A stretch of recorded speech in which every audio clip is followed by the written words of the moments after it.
Is Muscle Memory, Poetry and Jazz with Marcus Amaker and Quentin Baxter. Marcus was named Charleston's first poet laureate in 2016. He is also an award-winning graphic designer, an accomplished electronic musician, the creator of a poetry festival, and a mentor to hundreds of students. His poetry has been featured by PBS NewsHour, South Carolina Public Radio, Huffington Post, A&E Network, Charleston Magazine, and more. In 2019, he won a Governor's Arts Award. His poetry has been studied in classrooms across the country and has been interpreted for ballet, jazz, modern dance, opera, and theater. His latest book is The Birth of All Things. Quentin E. Baxter is a Grammy Award-winning musician and producer, educator, and composer. Educated in the public schools of Charleston County and graduate of the College of Charleston, Baxter cultivated his musical talents under the wings of regional legends and mentors Robert Ephraim, Oscar Rivers Jr., Lonnie Hamilton III, George Kenny, David Maves, Teddy Adams, and Delbert Felix. Currently touring worldwide with Grammy Award-winning Ranky Tanky and multi-Grammy-nominated vocalist and composer Renee Marie, Baxter regularly performs many prestigious venues and festivals. Please welcome Marcus Amaker and Quentin Baxter. Did you know that poets are superheroes?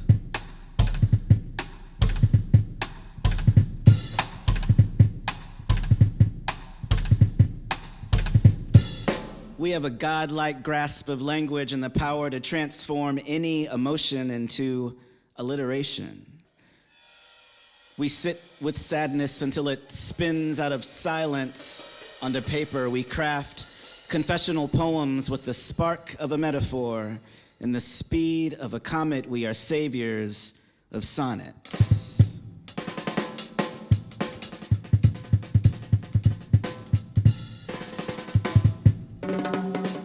Protectors of expression. If there is no answer, poets, we write down the question. Did you know that poets are rappers?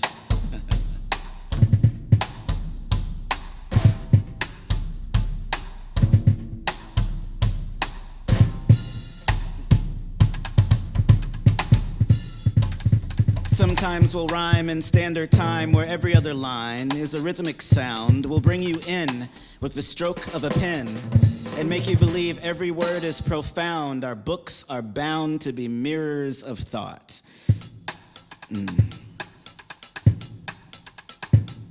Transparent voices for hidden pain. In spoken word poets, we scream so loud our voices become melodic refrains. Did you know that poets are mathematicians?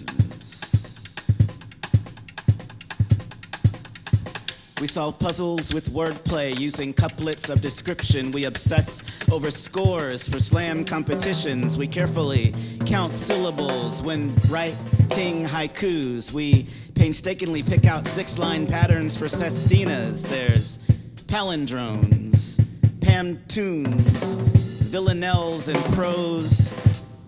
Poems are meticulously and miraculously mapped out like calculus. Did you know that poets are astronauts?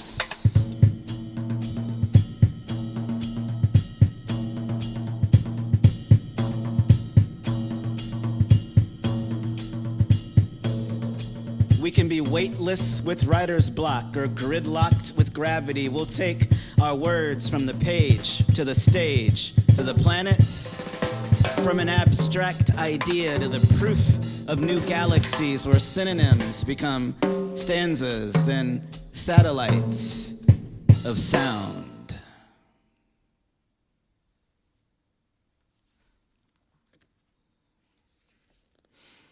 Welcome to the United States of addiction. In this country, your smartphone holds more meaningful moments than your memory. Here, social media is social justice, and history is a hashtag for broken screens to get their fix.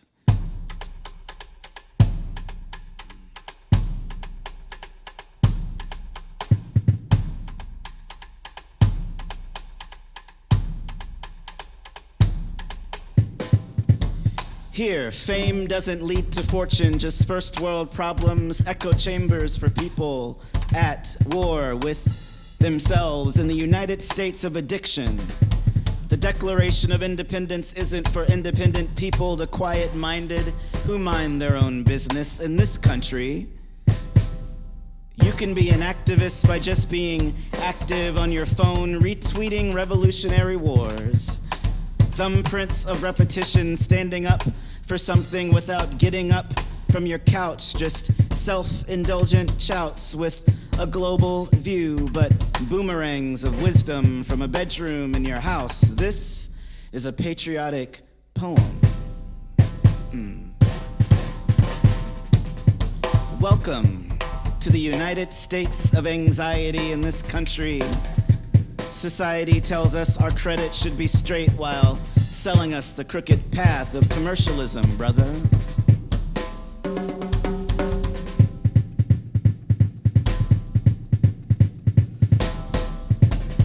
Here, citizens take CBD oil between awkward conversation and the constant chatter of the mind. Boredom is not an option. Silence is not sustainable. In the United States of anxiety, TikTok spoons with insomnia. We swipe up and get out of bed. Wide awake with sleepy minds, then daydream of FOMO and flat screens. The American dream. This is a patriotic poem.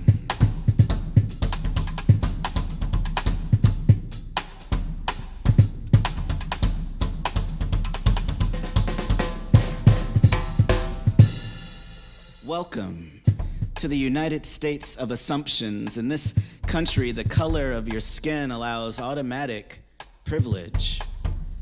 Land, money, power, health, monuments, legacy, generational wealth. Here, anything unfamiliar is dangerous. Anyone who disagrees with you is the devil. In the United States of assumptions, any poet who speaks about injustice must be an Obama-loving, hip-hop bumping, tree-hugging, emotional, heartbeat-pumping soul of a man. On the surface, that may be true about me, but there's many more layers for you to see. Welcome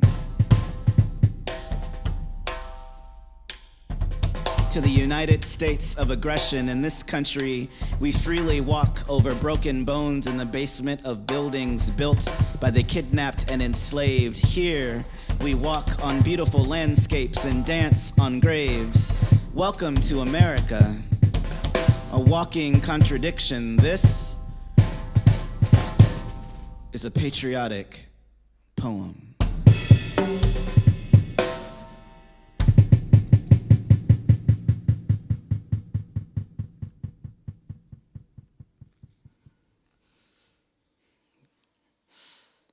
All right, so these poems are in my latest book. It's called The Birth of All Things, and the concept of this book and project came to me after I heard my daughter's heartbeat for the first time. So I ended up sampling the heartbeat and making an album out of it, an electronic album. And The Birth of All Things, that title came to me because I obviously had joy, like overwhelming joy. But I also had some anxiety, I also had fear, all types of emotions came to me. So the birth of all things refers to all of the emotions that come with being a parent. But after the electronic album was finished, I decided to keep this concept and turn it into a book. And this was one of the first poems I wrote for the book. It's called Sleep When the Baby Sleeps. Sleep when the baby sleeps, they say, as if sleeping is a switch easily turned on, especially when all of your mind's power is being used for the electricity of fatherhood, especially when you know that a dad could be a god, but you are a feminist, especially when your daughter's breathing could brush the quiet off of a cloud, but you keep checking for storms through weather-worn insomnia. What if a baby is a poem, Ask me to sleep through that, where every breath is a mirror fog writing itself through unstable, forgetful darkness, and each mind twitch is a pen stroke. No matter what happens, the words will be written, a mouth will be fed, a woman will be born, a person will be an echo, and your eyelids will be heavy with daylight. And I broke the book up in a few sections, and the first part of the book are baby poems, or poems about what it's like to be a dad. And this is one of my favorite ones that I wrote in this section. I was thinking a lot about how, as adults, we learn to judge ourselves when we look at ourselves in the mirror. We're looking at ourselves, but we're thinking about what we looked like when we were younger, or we're trying to fix what we immediately see, or we're seeing age and being fearful of that. So me being around an 8-month-old, when she looks at herself in the mirror, it's nothing but wonder, it's nothing but joy, curiosity, and I think that that's something that we have lost. This is about that. It's called High Definition. Looking at you is like looking into a mirror that is yet to be cracked. You see yourself clearly. No words for the light or the off-white glow you will be judged for. No need to clean the smudge, check for vanity, or constantly wonder what's in the rear view.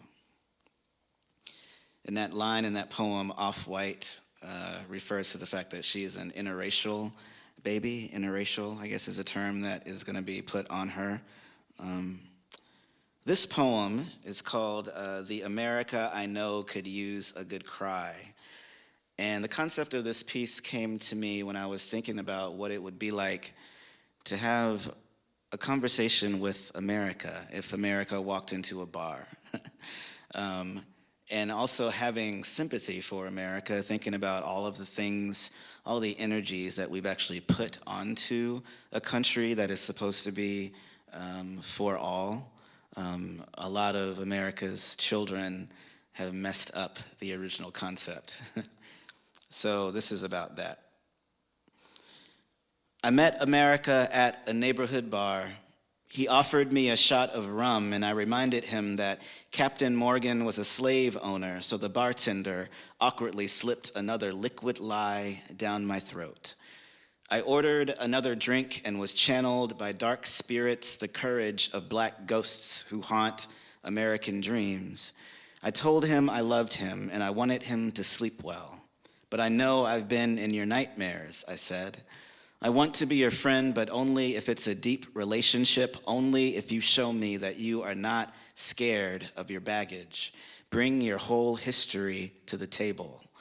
America cracked open another beer as a tear ran down his face. He said, I was born in a house not my own, and my fathers demanded that their portraits hang on every wall.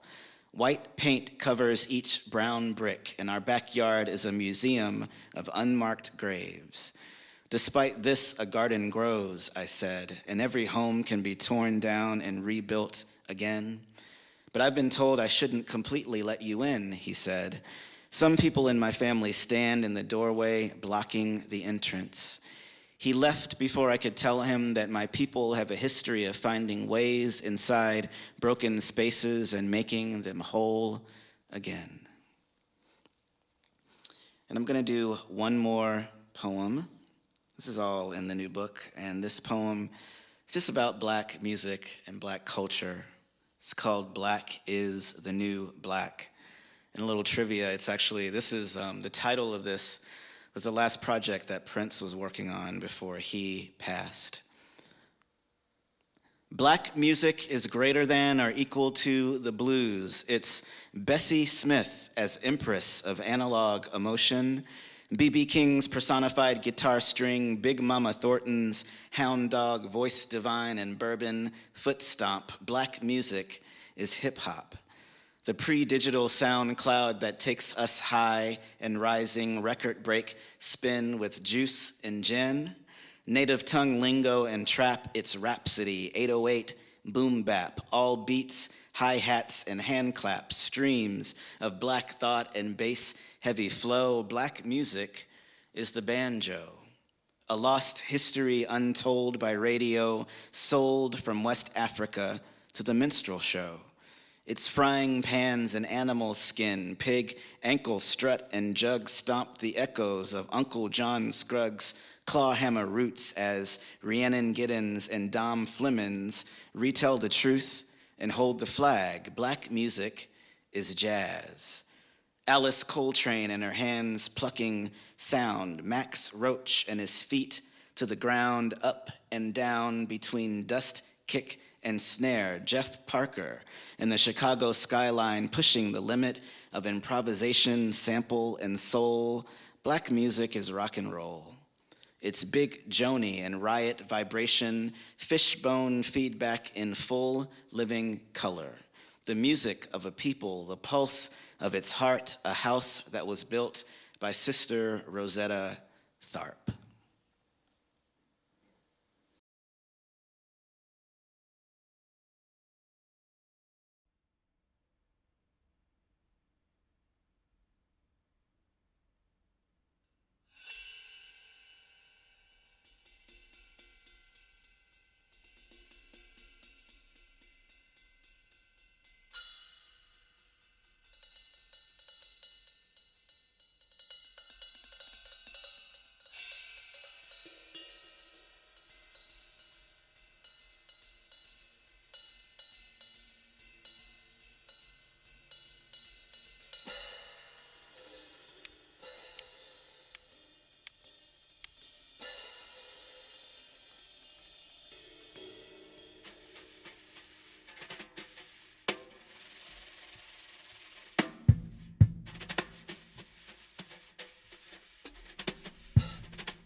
I wrote this next poem about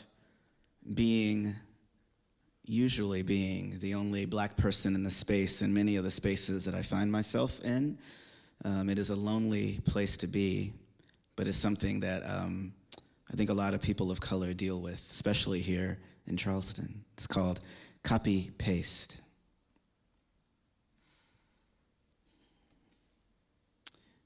I have always been the thing that's not like the other. The analog touch through digital screens, the bougie drink at a neighborhood dive, the black ink bringing anxious poems to a comfortable white sheet of paper.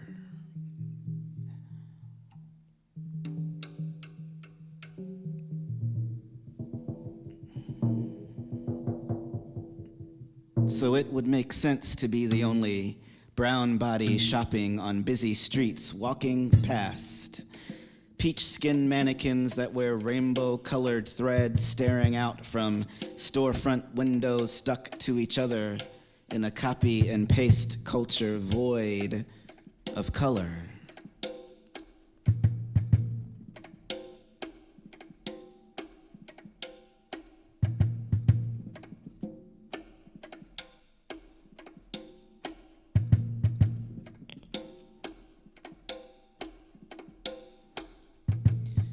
When was the last time a mannequin had an expressive face behind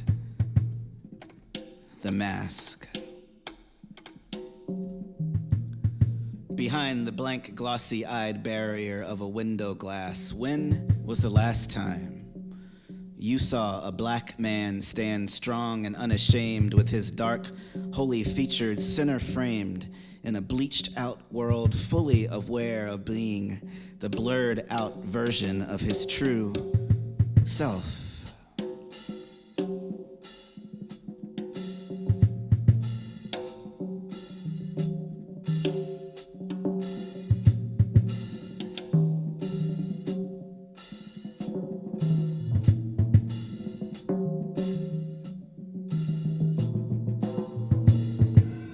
I am a free token for closed minds who are broke with blind eyes. A splash, a cool glass for the sun's predictable clash with Charleston streets.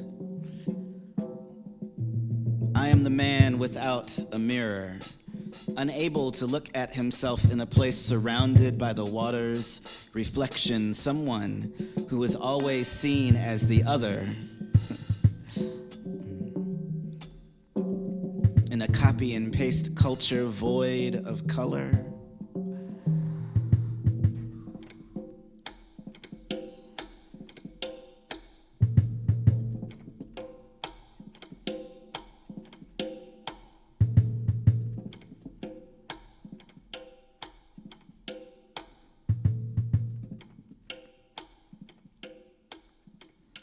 I'm looking for memory coordinates instead of road maps through familiar places. I'm looking to unravel headphone cords in a wireless world. I'm looking for flesh-colored band-aids that match my skin tone. I'm looking to not be so alone.